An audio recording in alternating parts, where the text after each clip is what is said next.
My name is Paul Andrews, and this is my story about how my wife's personal hygiene ruined our marriage and family. My wife, my ex now, is Sarah Ridgway Andrews. We met on a blind date arranged by mutual friends. She had just graduated from college and was working for the First United National Bank. Her business management degree got her into their junior management program. I had just started working for Allied Accounting and was new to town, so one of my fellow employees, Steve, arranged for a double date. Steve and Brenda had been dating for about 6 months, and they thought Sarah and I would have some common interests. It was very evident that we had one thing in common. We did have some stimulating conversation on expectations of our careers. Both of us expressed our dreams for the future. Surprisingly, they were very similar. We both came from middle-income families in smaller communities than our present big city. I wanted to be an entrepreneur and use my accounting degree to be able to distinguish a great deal from just a good deal. She wanted to have a stable life climbing the corporate ladder, continually moving up, other than the 2 to 3 times she took maternity leave to have children. Elections, I'm so curious the evening ended by me walking her to her apartment where she gave me a quick, passionless hug and thanked me for the evening. It was better than drinking beer by myself in my small apartment. On Monday, Steve came by my cubicle and gave me a high five. I commented, "You must have scored big with Brenda Saturday night to be handing out high fives." Steve smiled and said, "Yeah. I did okay Saturday night, but I was congratulating you. Sarah couldn't stop talking you up to Brenda. You made a big impression on that girl, my friend. She told Brenda to tell me to tell you to call her. That's like junior high school, isn't it? It was a nice evening, but I didn't think it was all that spectacular. I guess I'd better give her a call." Apparently, Sarah knew better than I did that we could be a great couple. After a couple of months of dating, I found out what was under those heavy clothes. The woman could have been a Playboy playmate. It's that welcome the man that wins her heart. Fascinated with a magnificent ass as she got up from my bed to go to the bathroom. She told me that late in high school, she matured into a voluptuous woman. And was constantly being pawed and propositioned, much to her dismay. She tried to dress conservatively to not encourage unwanted attention. Right from the combination of great sex, great personal relationship built on admiration, trust, and caring for each other, we found ourselves in love. Marriage was a foregone conclusion as were 2 children, Hannah and Miranda. Sex was great before and surprisingly after the kids came along. We bought our starter home and the obligatory minivan. Sarah's progressing with her career and was beginning to have more responsibilities handed to her. I did very well at Allied Accounting and was given some time off to earn my CPA designation. Mr. Karstady, owner of Allied, took me under his wing and taught me much more than any book or class. After work one afternoon, he asked me to go to dinner with him. He told me he was in negotiations to sell the firm to a large accounting group. He said, "Paul, you are my best employee, but you'll not flourish in the environment of the new owner. I think you need to leave Allied prior to the buyout and start your own practice. They'll kill your entrepreneurial spirit and leave you an unhappy man trudging to work every day. You have an entrepreneurial nature that you need to pursue. Please take this under advisement and start planning your future. I'll make sure you take some clients with you as you leave so you don't starve. It caught me by surprise and I didn't know what to say, but thank you to a man that I admired and respected. Sarah and I had non-stop discussions about this over the weekend. She said just stay the course and remain an employee of the new firm. Forget the risky entrepreneurial business and work hard to get your promotions in the years to come. You can make a nice salary as a CPA for a large firm. Yeah, if that's what I wanted to do for the next 35 years. Sarah, I'm afraid that I'll grow to resent the debits and credits that I'll have to push around every day. This is my chance to break away from drudgery and do what I've dreamed about since high school. I'll start by working here at home while I'm building clientele, then move into an office. I think it's an unwise move. We have 2 small kids. You can't take chances anymore, was her wise banker advice. I can't wait until late in life to take risks. It's now or probably never for me. Sarah huffed. I don't like this, but I can't stop you. I'm sure this works, or I'll be really pissed at you. In fact, don't expect me to bankroll this disaster. I'm opening a new checking account for my income. I'll pay half of the household expenses. And you better be able to cover the other half. I'll do my best. Sarah was my reply, but I wanted to say thanks for nothing, jerk. She copped an attitude by telling me she wouldn't co-sign on any loans for my new endeavor. If it went to crap, she wanted to be on the sidelines. Since she was being a jerk about it, I'm not going to do business with her bank. I'm sure she'll be around when I start making. When I started making big money, things were tight the next year with Sarah bringing home the steady money while my contributions were hit and miss. But by the end of the second year, I made slightly more money than Sarah, but she would have preferred me to create a steady monthly income. My business model was changing as I was doing more business consultation for prospective deals rather than just creating a trail of money received and spent. This was what I wanted to do and became successful at it. Since I was making more money than Sarah, I started investing more into my startup businesses. I pegged my personal income at Sarah's level and invested the amounts above that. What I liked to do with an outstanding business prospect was to reduce or forgive my consulting fee for a piece of the action. I would take 5 to 15 of the ownership for my consulting fees and reduce the fees for the monthly accounting portion of their business. It worked very well for both parties. It reduced the needed startup capital for the prospect, plus gave them the opportunity to have my informed analysis and recommendations at any time. Redoing an audit of the firm was impossible as I was an investor, but that was fine with me. My increase in company value was much more than the accounting fees I lost out on.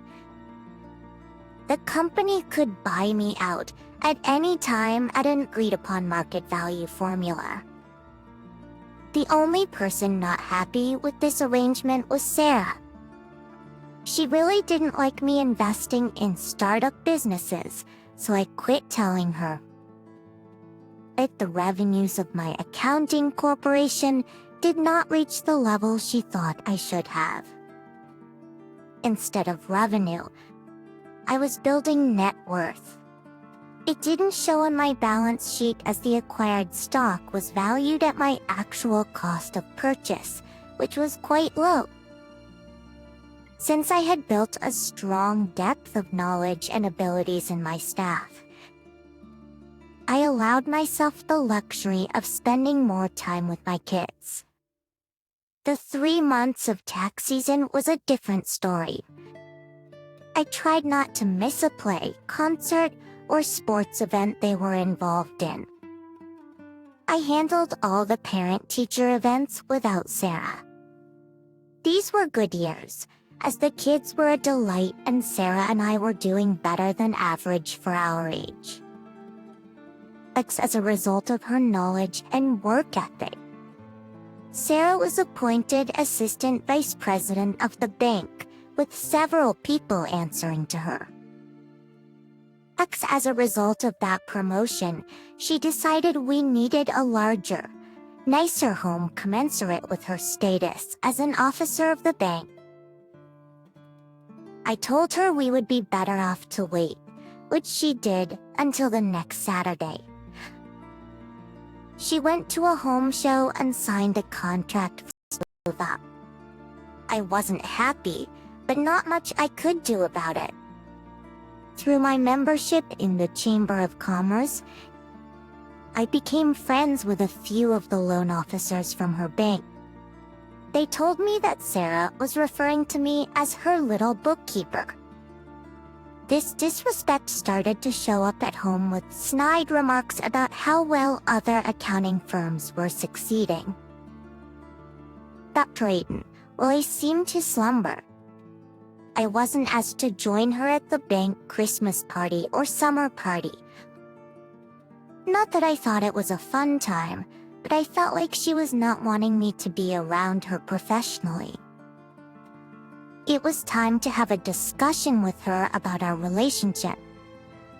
On a Saturday afternoon, I cornered her in the living room and asked her to sit with me for a few minutes. But with a disgusted look, she said, "Can't wait. I'm trying to get some of your laundry done. Thanks, but I think we need to talk about this. It can wait until this evening. Can you carve out 15 minutes in your schedule then?" Was over her shoulder as she walked away. I heard, "Yeah, I can do that." Then she resumed her task. I didn't push this topic the rest of the day because I wanted to use it as an example of her ignoring me and thinking that what I wanted was irrelevant. My attempt to talk after the kids had gone to bed was nixed because she was tired. We couldn't talk Sunday morning because of getting kids ready to go to Sunday school, then church for all of us after that. That's when the girls went outside to hang out with neighbor kids. I saw her get her purse and head for the door. I stopped her and asked, "Do you have a few minutes to talk with me?" She snapped, "Why have you been bothering me about this all weekend? You're running around whining, like a little boy wanting his mommy's attention. Can't you see I'm leaving to help my mother with her checkbook? I'll be back in an hour." "Can't it wait that long? It's been 24 hours since I asked for 15 minutes of your time." "I can wait another hour." It was 4 hours later when she came into the house, then hurried to the kitchen to make dinner. Of course, I would be in the way to have a discussion then. We were halfway through dinner when I turned to her and said, "I guess this is as good as any time to talk," which brought an exasperated look on her face. I believe that we are growing farther and farther apart, and I am very concerned about our marriage. Sarah's fork clattered onto her plate, and the girl's head spun to look at me. We don't talk to each other like we used to, and I feel you don't respect me as a husband. I feel we need to discuss this before it becomes a real problem. With clenched teeth, she said, "This is neither the time nor the place to have this discussion. I'm surprised you brought this up in front of the girls. You should be ashamed of yourself. Sarah, by your own actions, ignoring me for 30 hours after I made a request for a discussion, you once again shut me out. Is there something going on here that I need to know about?" She pushed her chair back, took her plate to the kitchen, and left the house. Well, I guess our discussion took less time than I expected. My daughters were shell-shocked by the confrontation. Miranda asked, "Are we all getting divorced?" with a tear in her eye. Calmly, I said, "No, honey, nobody's getting divorced. Remember how you and your sister get into arguments sometimes? Well, moms and dads argue about things sometimes too. That doesn't mean we don't love each other or love you and Hannah. Didn't run away from home, she just went for a drive." That seemed to calm the two of them, but it didn't calm me. I cleaned up the kitchen, did some work in my office, then put the girls and me to bed. I went to the master bedroom. If she didn't like it, she could sleep on the couch. It was about midnight when she came into the bedroom. She took off her clothes and approached the bed. I raised the covers for her to join me. She cuddled up next to me and said, "I'm not saying I was wrong, but I'll try to treat you with the respect I want my husband to have." I put my arm around her and whispered, "That sounds perfect to me. I want to be the best husband ever for you." That smoothed things out around the house for a while. A couple of years later, she was appointed the vice president of the compliance department. That meant researching and enforcing bank adherence to the FDI, the Federal Reserve, and the Comptroller of Currency Rules and Regulations. She had the perfect philosophy for this role. Look to her, you could not do any action that was not specifically approved by the proper governing body. This is totally opposite of my philosophy of, unless there is a rule against it, everything is legal to do. Is there any doubt that this caused strife in her household? It's a good thing she didn't know about my investments. They were legal but fiscally stuffy people like her disapproved. It was about this time that she started going to girls' night out on Tuesday evenings. But the longer she attended those events, the later she returned home. The kids were now 16 and 14 years old, so they didn't need a babysitter, but they needed parental supervision and participation. I was always there for them.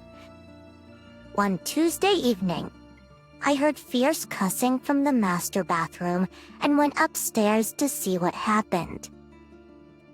She was standing at the sink and shouting out loud. "What's the matter?" She snarled like I had left a turd in the sink, saying my wedding ring fell down the sink. "Do you think you have the ability to rescue it, or shall I call a plumber?" I really didn't like the insinuation about my abilities. After looking under the sink, I said, "If it stayed in the trap, I'll get it for you. It'll just take a minute." Once again, in an accusatory tone, like I was the one who dropped the ring, she said, "Don't bother. I won't need it tonight anyway. Wow, I thought. You're going out but don't need your wedding ring. This set off some alarms and I needed more information right away. I knew that with the present bitchy attitude, it was best to be silent but vigilant.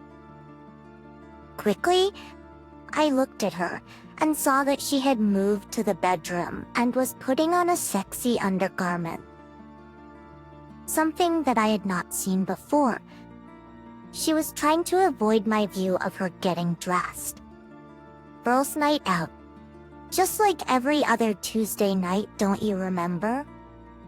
She snapped, sensing that nothing would be gained here. I went to the garage to get a plumber's pliers. A plumber's pliers to undo the trap. She slipped out of the house without a word. Since the drain was on her half of the double sink, I had a lot of her stuff under the sink to remove before I could get to the trap. I was surprised to see a plain brown box behind the toilet paper supply. Looking more surprised when he looked inside to see an enema and douche kit. What the heck? If anything, she was always complaining about irritable bowel syndrome and diarrhea. Although I thought of it as irritable jerk syndrome. Since when did she need a douche? As I picked out the contents, I found the nozzle of the enema bulb was wet. This is serious. I guess it's true. The husband is always the last to know. But what did I really know? Right now, not enough. When working on a new business plan, I always made an attempt to know absolutely everything I could on the enterprise. Good and bad. That's what I'll do, sir. I research now. Not really now, as I still had to get under the sink to find her ring. Maybe she'll need it, maybe not. Time will tell. I took a pencil and marked the flooring, where the brown box was replaced. I wanted to see if it would be moved during the next week. I also photographed a couple of items to see if she put the equipment back in the box exactly as I placed it. She came home around midnight, stripped, closed the bathroom door, and started the shower.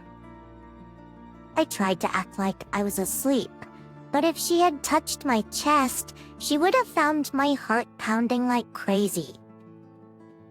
She flopped into bed hard enough to make me feel I should act like I just woke up.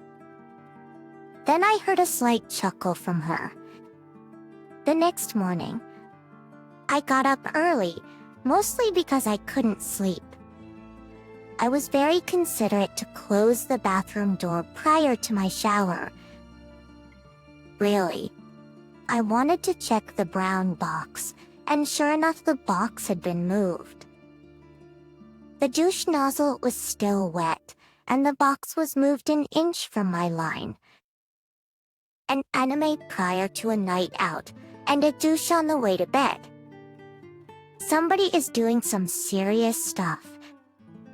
Using a Ziploc bag. I gently picked up her garment and will have it analyzed.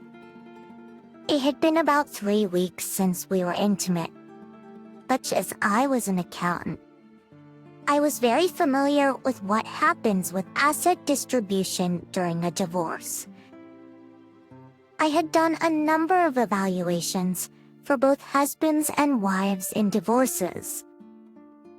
Sarah with the house until the girls went to college plus. I would pay child support and not get to be with them as much as I do now. I probably won't pay alimony if my investments weren't considered. She thinks they are worthless just like me. Since I wasn't going to pay for a house, she could sleep with another guy in while my girls were left unsupervised. That was not going to happen. Now that I had the information that I needed, I'll start my action plan. The item that was key to me is to keep custody of my girls. I can always make money. I have proven that. I have proven I am a good father. Now I need to prove she is a poor mother. Poison came to mind. Not chemical poison, but emotional poison. Sarah is a perfectionist and expects perfection in her staff and family. It drives her crazy when things go wrong. The simplest problems become huge in her mind. But when she gets crazy, she gets mean to her staff, me, and the kids. I use her venom to alienate the kids to want to stay with me after the divorce. Then I would keep the house and the girls. Quietly, I slipped over to her alarm clock and turned it off. She hates people that are late to work. After her late and obvious sex-filled night, she might like to sleep late. The kids came to breakfast and wondered where Mom was, and I told them she came in late and was probably getting some extra sack time. They understood as they liked to sleep in when they had the chance. After reviewing the late-night conversations on her cell phone, I pulled up her video playlist and hit play without the sound. Hopefully, the cell phone will be dead by the time she gets up. She has a Wednesday morning staff meeting that she says is very important. An hour later, I hear a scream and my name being taken in vain. Appears it was my fault that she slept in after fucking some guy late last night. I took the opportunity to hide from her screeching by going into the garage. Enough air was drained from one of her tires to trigger the dash sensor on her Lexus. She hates it when an alert blocks her screen. It'll drive her nuts to view that screen all the way to work. Hannah and Miranda were not spared her wrath as she whirled through the house trying to dress, comb her hair, and put on makeup all at once. While in the garage, I changed the door setting to lock so she couldn't open the roll-up door. As expected, she hit the opener while dashing out the door and didn't register that the door didn't raise up. She backed right into the garage door, clenching the bottom two panels. A crashing sound brought the three of us to the door. We could see but not hear the screaming woman pounding the steering wheel.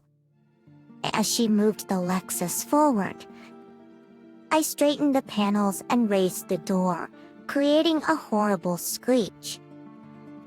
Sarah roared out of the garage, barely missing the mailbox. We could hear her screaming to the end of the block. This is going to be more fun than I thought. I wonder what she'll do when she tries to call the office with a dead cell phone. The less I hear from her, the better. I hummed Hannah and Miranda and told them Mom's under a little stress right now.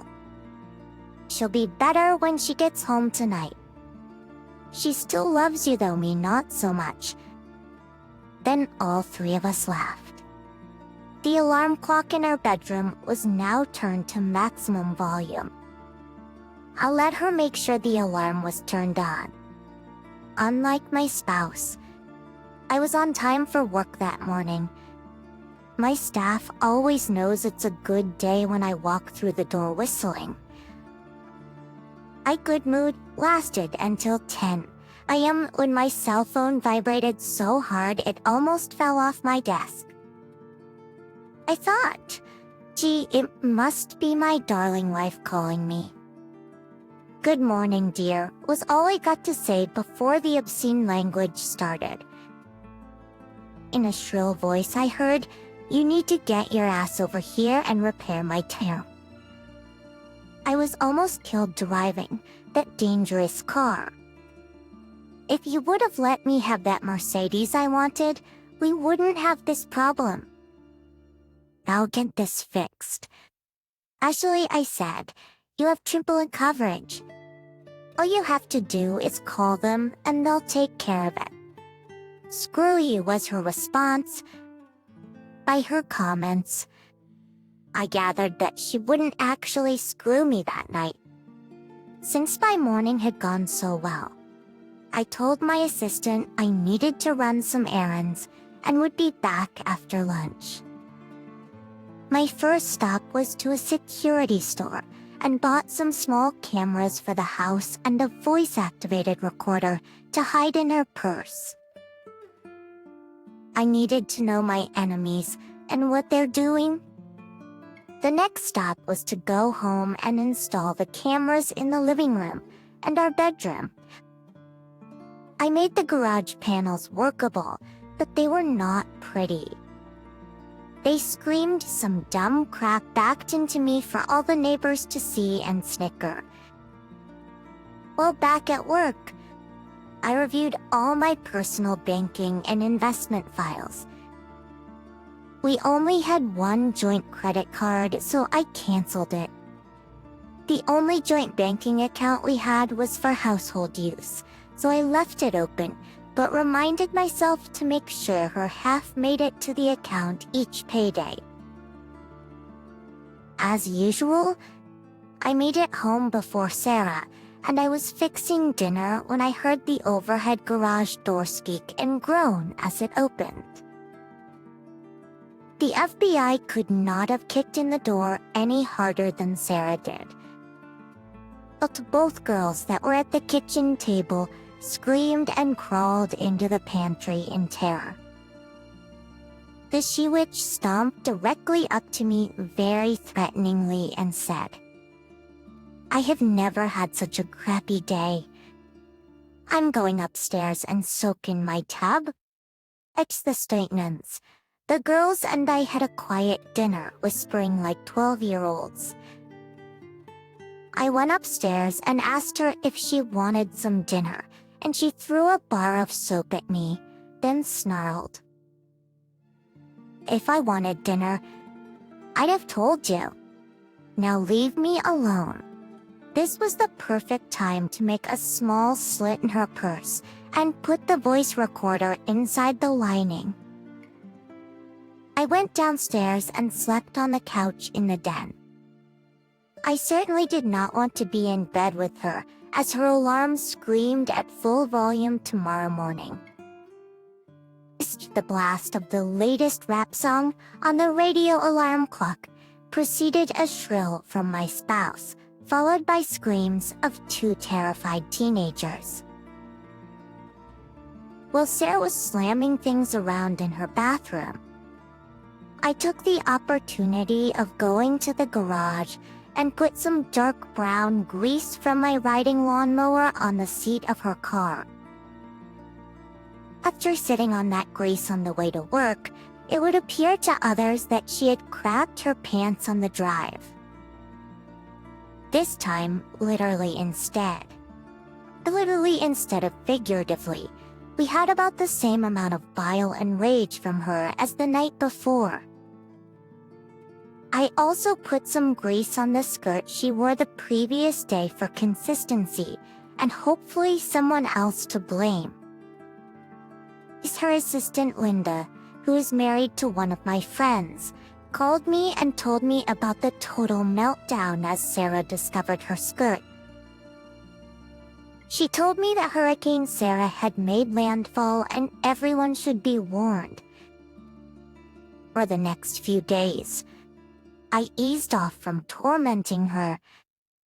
Just little things started to happen, like one of the 2 diamond earrings left on a counter disappeared. Actions. The dress she had worn last Tuesday had a red wine stain on it that she did not remember happening. The lining in her favorite pair of shoes started to come unglued. Since I knew the location of her password book, many of the sites she used denied her entry. As she drove her Lexus and turned a corner, or stepped on the brakes, a ball bearing would roll around inside her car door. Every day or so, some small thing would go wrong for her. It was death by 1,000 cuts for her, and we were only at 500 now. Breaks now for the greatest test. It was a Tuesday after work, and she came home to change and go to girls' night out. She did not say a word to anyone else in the house. She made sure the bathroom door was locked prior to undressing. Everything was the same as the previous Tuesday night, including a wet enema nozzle. Everything the same, except I would follow her on the locator on her cell phone. According to the cell phone locator, Bonefish Grill was her first stop of the night. Then from Bonefish, she went to a dance bar called harassed. I wasn't interested in what she was doing in the club. I was interested as to who she left with. I'd been monitoring her movements from the house, so I left and started to drive to O'Hara's to follow her to her next location. It was just as I finished my cup of coffee in the parking lot that Sarah and some guy walked out arm in arm. They held each other with a long, sloppy kiss before separating. He left in his car with her trailing. I stayed at least a block behind them, letting the locator do the work. Money bags pulled into a Motel 6 just off the interstate. Up from this street, I saw the outside entrance room they went into, since they would be in there a couple of hours. I drove into the parking lot and wrote down the make, model, and license tag number of her high roller boyfriend. While in the dark parking lot, I released enough air from her front driver's side tire to be noticeable and send a low tire alert to her dashboard again. There was a utility truck in the parking lot, so I found a dollop of grease and stuck it on her windshield. I knew full well the first thing she would do is run the wipers. That will make the entire windshield an absolute blinding mess. It will be interesting to hear what was on her voice-activated recorder in her purse tomorrow. The information I needed will now be in my hands, and I was only halfway to my goal of blowing her up. It was after 1 a.m. that she stomped into the bedroom, stripped, and went into the bathroom, slamming the door. It was probably shower and dosh time for her. Her alarm clock and phone were not tampered with that night. I wanted those events to appear random. A couple of hours later, when she was snoring, I eased out of bed and retrieved the voice-activated recorder from her purse. It was downloaded to my laptop, recharged, and replaced in her purse. The next morning, after Sarah and the girls were out of the house, I listened to the recordings. It was noisy at dinner and at the club, but the recorder was quite effective when recording activity at the Motel 6. I learned that they slept with each other every Tuesday night and spent every other Thursday afternoon at the Hyatt during working hours. It was Sarah's turn to book the room at the Hyatt, and they laughed at the conservative bank president for his unwitting complicity. They were using their corporate cards to pay for the luxury activities at the Hyatt. Since the bank home office was close to the Hyatt, there was frequent use of their facilities for meetings with bank employees from out of town. Though Keith remarked about how good her husband was with numbers, while increasing the number of times he slept with my up-until-then wife. Sarah laughed about how my calculator would explode if I knew how many times, something that was not available to her husband. So, when do you plan to divorce your little bookkeeper husband? After daughter Miranda leaves for college. I love my girls, but I didn't want to spend the best years of my life chasing after soccer games with them.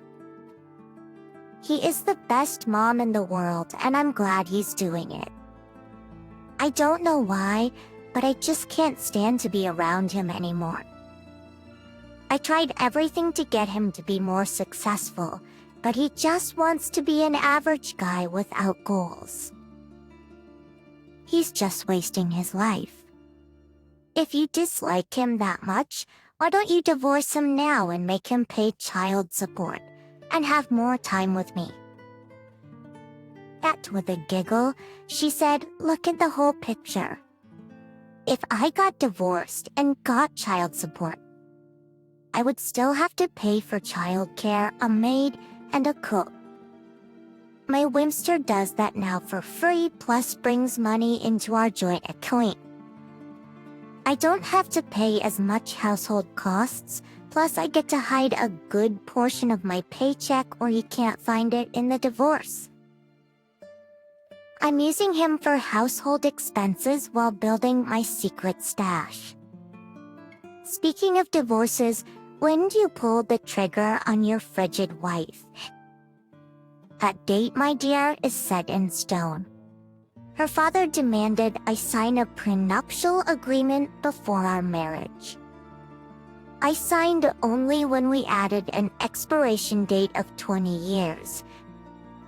3 more years and I get 50 of her multi-million stock portfolio. Laughing, she said, see, the timing works perfect.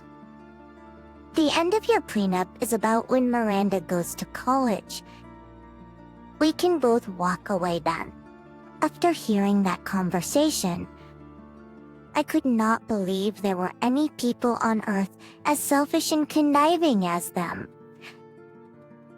You know what? They deserve each other. They will have a horrible time together as they will both be trying to cheat on each other sexually and financially. They were concerned about their security. They would alternate weeks reserving the room at the Hyatt, so neither one would rent a room more than once a month. She checks all her tires and ensures that the garage door is open before leaving now. However, her nasty and disrespectful manner was still evident, both to me and the girls. As expected, the report showed the undergarments I pirated had traces of liquid. Like there was now enough evidence to go to my attorney and start the paperwork for divorce. I told Jeff Green, my attorney, to demand full custody of the girls since I had the majority of the contact with them. Worst the way their mother was acting, it would be lucky if the girls even wanted contact with her. Jeff said, I'll put that in, but it'll be tough. My proposed plan was 50-50 ownership of the house until its sale after both girls leave for college. Both of us will keep our own investments and retirement funds.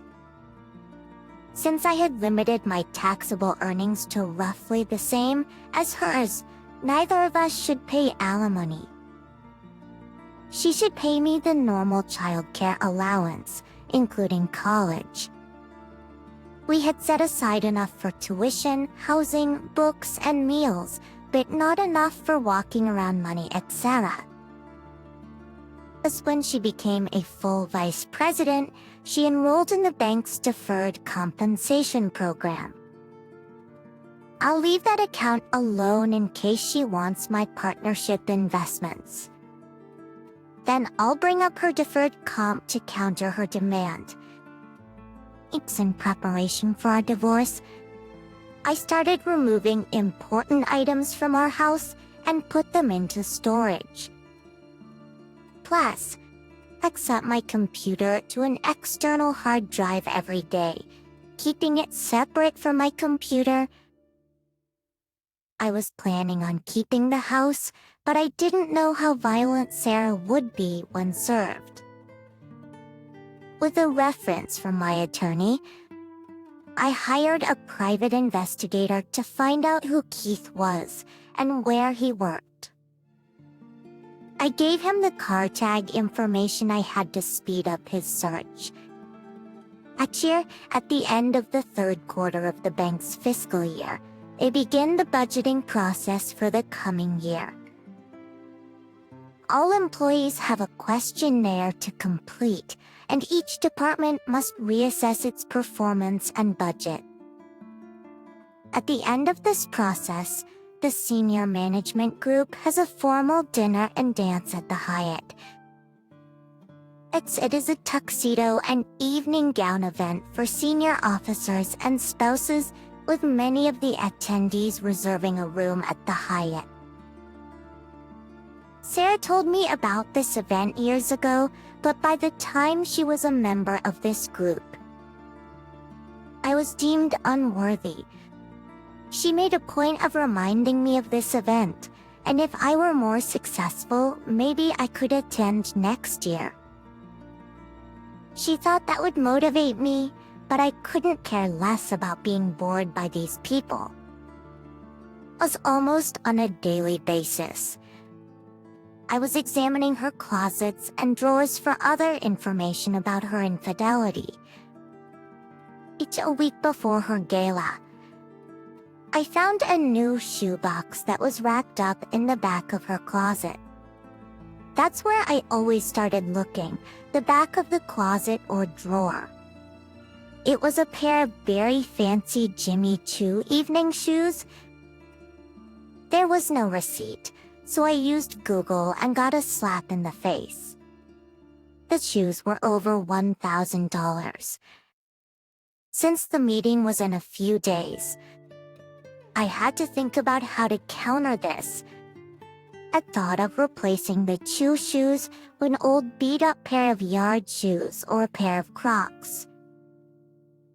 Instead, I took the shoes out to my shop, put the heel in my tabletop vise, and very gently twisted the tall, narrow heel to the side a few degrees. The shoes were rewrapped and replaced in exactly the same spot. After finding her brown box, I learned a lesson about handling sensitive items. Elected to be occasion, as the day before the gala, the investigator called me and asked me to come into his office as he had some information. After being seated, he said that her lover was Heath Miller, a senior lending officer at Sarah's bank. I thought this could be serious for their careers.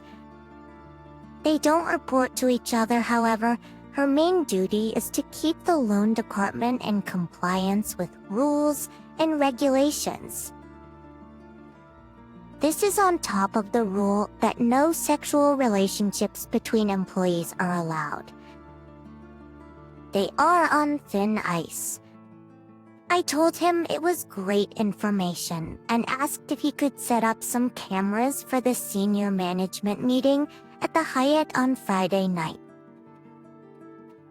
He already had a picture of Sarah, and I asked him to film her walking and dancing. We were both happy. He had another check, and I had some real solid information to finish our marriage.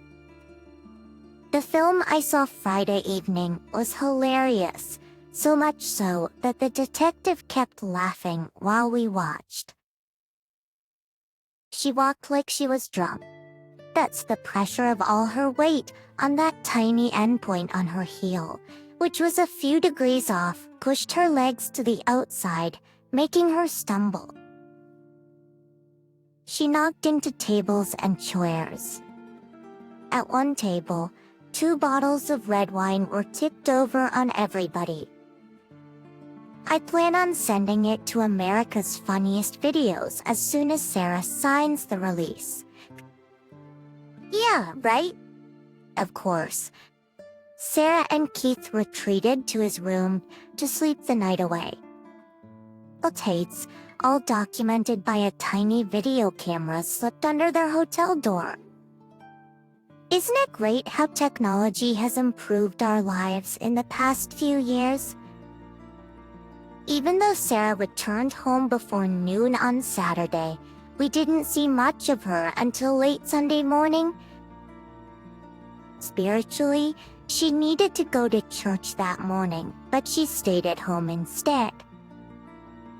In the past, Sarah was always tired from work on Wednesday afternoons. I presume it was because of her late Tuesday night activities. She would walk into the house and go straight to the bubble bath. This Wednesday was going to be different. I was going to alter the amount of hot water in her tub. She snarled what she would consider hello to me as she trudged to the bathroom. I waited until she found the right combination on the faucet of hot and cold water for her tub. I heard the sink start to run and knew she was washing her face, so I went to the utility room. Our house was plumbed to have individual water lines to each faucet with a manifold on the wall adjusting the amount of water to each line. I quickly shut off the bathtub hot water line, letting the cold water fill the bathtub. As soon as I heard the water stop running into the tub, I turned the hot water valve back on. As I rushed into the bathroom to assist her, she jerked the towel rack completely off the wall, trying to get out, forcing her to slide back under the cold water. It was the hardest thing I could ever do to not laugh my butt off. Finally, I pulled her out cussing, slipping, shivering, and slopping water all over. Of course, she slapped me for her not having hot water. The howling brought both girls to the bathroom to see their naked mother throwing yet another fit. Prosthetically next, she turned on her daughters. You used up all the hot water, so I could not get my much-needed relaxation. She stomped into the bedroom to get dressed, while the girls broke out in tears. They went to her to say they didn't use up the hot water, but she shouted them down with "Shut up. I don't want to hear lame excuses. Let's get out of my sight," which they did by running away crying. This is worse than I thought. I didn't think she'd go after them. Yes, not them. I made a real mistake thinking where her anger would flow. At the expense she turned on me. "What the heck are you looking at?" The jerk. Fix my bathtub. Do you think you can do at least one simple thing in my house? I motioned her to the bathtub and turned the hot water on again. It was very hot. I grabbed her hand and splashed the hot water on her and said, "You have plenty of hot water." I stared at her for a few seconds, saying nothing, then went to take the girls somewhere else for dinner. To hell with the dinner I was preparing. It's with the girls sobbing. I stopped the car a few blocks away to comfort them. I told them I'm truly sorry you had to endure that tirade. You don't deserve that. You're great kids and I'm very proud of you. Please forgive your mother for her actions and forgive me for allowing it to happen. I'm sorry for this. That seemed to calm them down and remind me that I needed to be careful how I separate the three of us from Sarah. It was too much fun tormenting her. It was bedtime by the time we snuck back into the house. I left the kitchen dishes where they were and racked out on the couch in the den. But in the middle of the night, I felt a presence like something evil coming my way. It did. Sarah was standing staring at me. Yes, was the only sound I could create. She just stood there. Finally, she said, I shouldn't have shouted at the girls like that. It wasn't their fault. I probably turned the wrong knob. I've been so shaken and distraught this last month with so many things going wrong. Flat tires, garage doors, faulty evening shoes. Just every little thing irritates me to no end. I need to get my life back on track. With that being said, she turned and walked back upstairs. I guess that's all she had to say to me. A real gift dropped into my lap the next week. One of my investment partners had a 2-bedroom condo in Breckenridge, Colorado, and he wanted to know if I would like to rent it. It was the week between Christmas and New Year's, and it had been contracted for a year, but the renters had to cancel. So my buddy kept the deposit and offered to rent it to me at half price. I told him I'd call him back. The girls had been despondent since their mother cursed them out. Sarah had apologized to them, but her harsh words still stuck in their brains and their feelings. I asked them if they would join me for a week in Breckenridge to ski. I guess so, as they jumped all over me, kissing my cheek and hugging me. That evening, I booked flights to Denver and back for the 4 of us. I was going to give Sarah one last chance to save our marriage by being together as a family. I did pay extra to have the ability to cancel a ticket. Sarah came home, cleaned up, and dressed casually as she came downstairs to dinner. I asked for one of the girls to ask her mother about joining us for a ski trip. Hannah was elected because she could not sit still and would blurt it out anyway. Hannah said, "Mom, Dad has rented a 2-bedroom condo in Breckenridge between Christmas and New Year's. Can you arrange your schedule to join us? It's going to be so much fun." Sarah smiled and started to say something. She was thinking about what I didn't know. Then her eyebrows went up and a smirk came across her lips as she said, "I'd love to, honey, but it's year end." And that's a big deal for a bank to have all that money accounted for properly on December 31. I have to stay in town for that. I'm so sorry. I too was sorry. Sorry Hannah was disappointed. Sorry that Sarah walked away from the invitation with a lame, weak explanation. The compliance department doesn't have a thing to do with the year-end balance sheet or income statement of the bank. Not one thing. The compliance department has no money to balance. You don't have to be a CPA to know this. A $8 million for the eyebrow lift, and the smirk was that she saw this as a chance to spend 7 nights in her bedroom with that butthole Keith. The next week, my PA changed out the cameras to Wi-Fi so I could have immediate access to them while I'm in Colorado. There was a scene at home that I really wanted to see. Not one of the 2 adulterers having sex. It was something else. The day we left for Colorado, I coated her enemy nozzle with juice from a jalapeno pepper. If she wanted hot sex, she was going to get it. As we left for the airport, Sarah was a pleasant mother as she said, "Be careful, you two," and hugged them. I received a brief hug and peck of a kiss from her. I told her I love you, Sarah, and was met with a quick love you too. The girls and I had an uneventful plane flight and rental car trip to the condo. Hannah and Miranda had never Bria May had never been to the Rockies and walked out onto the deck to embrace the view and the scent of pine trees. Quickly, I set up my computer and connected to the Wi-Fi camera at our house. As expected, Sarah came into the house at 6 p.m. and went directly to the master bathroom.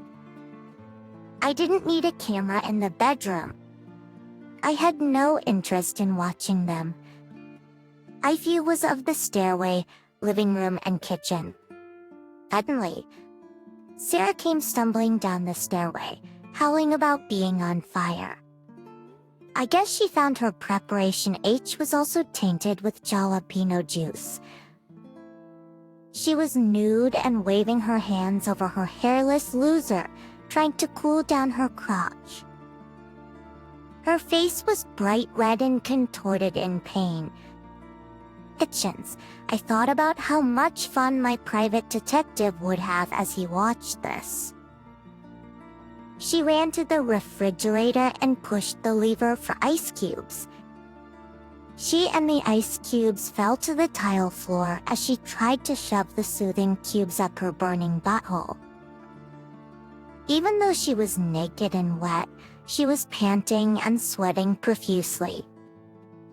The three of us walked to the Christmas decorated and well-lit downtown of Breckenridge to get a pizza. What a beautiful place with a foot of snow on everything. After eating our pizza, we started back to the condo when the girls heard some music they liked and looked into where it came from. It was a teen club designed to entertain the teenagers while the parents were being entertained elsewhere. Miss Hannah inquired, "Can we go in for a few minutes?" "Oh, Dad." Happily, I agreed, as these girls have been through a lot the past couple of months. The dance floor was crowded and the sounds of laughter were enticing. The girls wanted to stay, however. I wasn't gonna leave them alone on the first night in a new town. I found an open table away from the DJ and told my daughters to come check on me every now and again. This was perfect for me as I got to read my emails without the girls thinking I'm ignoring the two of them. It didn't take them long to attract some boys and start dancing, laughing, and talking. They'd look back at me, and I'd hold up my Diet Coke, letting them know all was good. There were a number of adults there watching their kids. One woman on the other side of the dance floor was extremely attractive, and as we were both scanning the floor for our offspring, we would catch each other's eye and smile. The attractive woman had two boys that stopped by her table for money, food, or sodas. My girls seemed to be spending more time with them instead of playing the field. After finishing a text, I looked up and saw the attractive woman coming toward me. Every other man there was also watching her. Her sweater was also form-fitting, and she created heat even though the temperature outside was below freezing. She stopped at my table and said, "You must be Hannah and Miranda's father. Why don't you come over and join the rest of your family instead of being here all alone?" I tried not to jump up too quickly, but I did. Quick, but I did reply. I would enjoy that very much. My girls are a good judge of character, so I presume that's why they're at your table. My name is Donna, and Zach and Micah are my two boys, 16 and 14, going on 21. I smiled and said, "Same age as my girls." coincidence, and we both laughed. Donna said, "In the time I watched and then talked to your girls, they are really nice kids. But you should be proud of them." "I certainly am. I can also say your boys appear to be very mannerly." Or is that just because you're watching them?"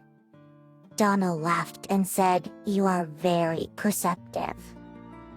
"I'm glad there's a dad here that has just as much interest in watching his kids as I do.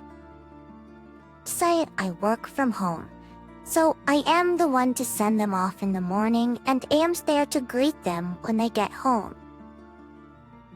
They get a lot of my attention, as they're now the most important part of my life." Plus, it was the first day in Breckenridge for Donna and the boys, just like us. It didn't take long for the 4 teenagers to decide where and when they were skiing tomorrow morning. Donna and I made some adjustments for having them check in with us at various times. We decided to see the skiers off tomorrow morning, then go for a nice breakfast together. We'll ski in the late morning and afternoon. It was fabulous to follow her fine form as she slid over and around the moguls on the way down the Blue Slope Bonanza. During the next week, Donna and I found out a lot about each other, and we both liked what we heard. She was great to talk to about my troubles with Sarah and my plan for divorcing her. I didn't reveal my harassment of her and making it easier for me to get custody of the girls. I wasn't really proud of it, but it would be the best course for the girls to be with me and not that selfish loser. Donna was a widow as her husband was killed by a drunk driver 2 years ago. Both of us had problems of forgiveness of those people who had changed our lives. Just talking to someone who understands was helpful for both of us. The last evening, Donna and I had dinner together without our teenagers. We spent the last half hour of our evening making out on our couch with no kids around. By the end of the week, we had agreed that we needed to spend more time together. That was also the opinion of all 4 teenagers. It was time to put an end to my marriage to Sarah. I didn't need the videos of them committing adultery as I had panties with both their DNA on it. When we returned home, Sarah appeared tired and frazzled. Maybe she should have come to Colorado with the rest of her family. We had a great time. After watching my hot wife on our first night in Colorado, I didn't need to view what was going on in my house. It didn't matter to me in the least. I told Jeff to complete the paperwork and serve her at the bank. The girls took the news of our divorce as I expected. They could see the relationship between Sarah and I breaking down over the last 6 months. They compared my happiness with Donna to the acrimony between their mother and me. Hannah is the one who approached the main subject. What happens to Miranda and me now? Where'd we go? Gathering both girls in my arms, I said, "From the day you were born, you've been the world to me. I know it'll continue for the rest of my life. In the divorce proceedings, I've requested full custody of both of you with the 3 of us staying in this house. You'll stay in the same school with the same friends. I'll continue to make your meals and be here for you. You can see your mom as often as you like." I continued, "You will have the opportunity to choose who you stay with during the divorce procedures. Whoever gets legal custody of you will get the house until you two go to college. That'll be your decision, but remember, whoever you decide to live with, both your mother and I love you. Either way, you stay in this house and your school. Don't tell me who you want to stay with now. It's a big decision and you have plenty of time before you have to choose. Now, please use my car and go for dinner somewhere, so your mom and I can talk. We don't want to see or hear our discussion tonight. Okay. When I finished talking with the girls, I looked at my cell phone to see who had called and texted so many times while we talked. I had a good idea who it was. Rather than going to voicemail, I bit the bullet and called Sarah. Hello was not in the first set of words I heard from her. She was melting the plastic of my cell phone from her cussing. I let her rant, rage, threaten, and scream until she ran out of air. It would have been impossible to get a word in anyway, so I let her roar. Finally, she got her breath and said, "Why? Why did you do this to me? Why don't you love me anymore? Especially after all that I've done for you and the girls. Why don't you come to the house to discuss this?" Click was all I heard. She must be coming here. Before I knew it, she was bursting through the door, roaring up to me and shouting, "Why?" Calmly I said, "You have been seeing Keith Miller every Tuesday night for I don't know how long. How did you think this would end? I gave you a chance to start over by going to Colorado, but you decided Keith was more important than your family. You made the choice. Now you have to pay the consequences. Sarah, you need to move what you need from the house. Get into an extended stay hotel while we settle this out. I won't be hauling your stuff into the front yard and burning it tonight. You can see the girls whenever you want. After you get into a hotel, find yourself an attorney and see what I am proposing in the divorce. I think it's fair, but you need to decide what you want to do. In the meantime, don't bother me other than to coordinate you seeing the girls or getting your stuff. There is nothing for us to talk about but our divorce from now on out." I went to my office, closed the door, and listened to the slamming of suitcases against any vertical or horizontal surface. The thing I didn't hear was crying, which made me sad. I knew I didn't ever want to be with her again. Again, apparently the feeling was mutual. The process of lock changes, resetting codes, and passwords was next on my list of to-dos. She was seething mad during the divorce process, but she still loved me and wanted to keep the family together. It seems she wanted to be the one to file on me, not me filing on her. She wanted everyone to know that she threw the weak bookkeeper out because he was not good enough for her, not me throwing her out for adultery. She was embarrassed professionally for me to file for divorce. Neither of us had the slightest interest in attending marriage counseling. We were done with each other. All the good we had over the years was wrung out of us.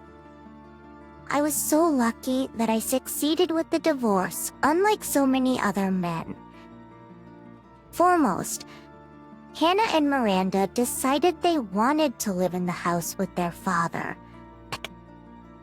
They get to see their mother every week or two. They disliked her asking questions about me and if I missed her. I had very little contact with her and am usually not around when she picks up or delivers the girls. Sarah had such disdain for me and my measly little bookkeeping company that she didn't want any part of it. Using what she wanted was to preserve her 401k account and the deferred compensation funds she thought I did not know about. She has to pay childcare, plus the bank's healthcare policy is better than mine. I didn't want her to know I knew about the Hyatt trysts. That was planned to be used later on. She took all the furniture from the house that she thought was stylish, letting the three of us unsophisticated people have her leftovers. Sarah left all the family pictures like we would treat them as a shrine to her. I'm sure she has some more funds secreted away, but I could care less about that. I wanted my kids and my business. They were my priority. Anything related to her was way down the list. Someone anonymously sent videos of Keith butt-fucking Sarah to Keith's wife. Of course, this prompted an immediate increase in legal fees around town. Petite the Loser and Butthole moved in together in an upscale apartment in the trendy part of town. I wonder how they will get along during the times he's not with her. After the divorce was final, I invited Donna and the boys here for the weekend. There was no sex between us as we were trying to set an example for our kids. That doesn't mean we didn't spend any time kissing and hugging. She was the best medicine to get over the terrible way my marriage ended. Both of us knew where our relationship was going. She already had a place to stay. We don't have a problem yet. We do have two 16-year-olds that enjoy each other's company sleeping in adjacent bedrooms. These two need our constant attention. Donna was a registered nurse that worked at home for a health insurance company researching healthcare claims, so I created the perfect office for her in my home. Update: a year later, I contacted a friend of mine that worked at the CPA firm that audited the bank. I told him the story of two of the bank's senior officers using bank credit cards for illicit trysts during bank hours. He thanked me for the tip, and after doing a forensic audit, brought the matter before the bank president. The bank didn't want to publicly pursue criminal charges for fraud, but they were both terminated. The bank also contacted their bonding company and informed them of the theft. So currently, the bonding company is pursuing Sarah and Keith to recover the bank's losses. The bonding company denied them the possibility of further bonding, essentially removing them from the banking industry nationwide. After blowing quite a bit of Sarah's retirement investments, the two adulterers moved out of their trendy apartment. The bonding company is legally pressing to recover their fraudulent use of the bank's credit cards. Keith's financial woes were compounded as his wife and kids captured a good portion of his income whenever he finds a job again. Too bad he did not wait out the print-up. Sarah has a job as a paralegal at a divorce attorney's office. She's learned a lot about the legal and social ramifications of divorces and is very helpful to their clients. After counseling others about divorce all day, she goes to her small apartment and mentally beats herself up as to how tragically she ended her own marriage. She does not seem to attract the successful businessmen and physicians she thought she should be married to instead of me. My worthless investments had a market value of over $2 million at year-end. It appears that I'll have a good year, especially since my wedding to Donna is scheduled for mid-June.